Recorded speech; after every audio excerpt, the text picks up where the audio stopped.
外面有点动静，他们就开始工作了啊！大家可以看一下这个护卫犬是什么样的。护卫犬就是看家护院用的，这个工作态度，这就是真东西，这才是真东西。养一哈巴狗能给你看家护院吗？但是你看这个工作态度就有很大的差别。这个臭臭跟花狗相对年龄也大一点，他们也是纯正的护卫犬，它就是看护羊群的，对吧？所以它工作态度非常好。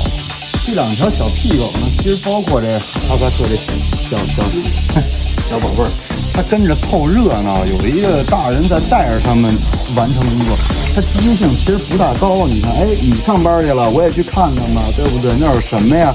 它可能还带着一种很愉悦、很开心的这种状态，我过去看看有什么东西，对吧？这个大狗就不一样，它只要我院子外面有这个动静，它们真是要吃人，就是哇过来你要干什么？就这种，完全不一样。这猎犬就更是了，这猎犬跟着这些护卫犬凑热闹，看看这院子外面有什么动静，它的原因是什么？有猎物吗？我要不然去逮个小兔子吧。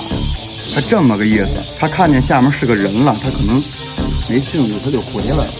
这条狗特别不一样。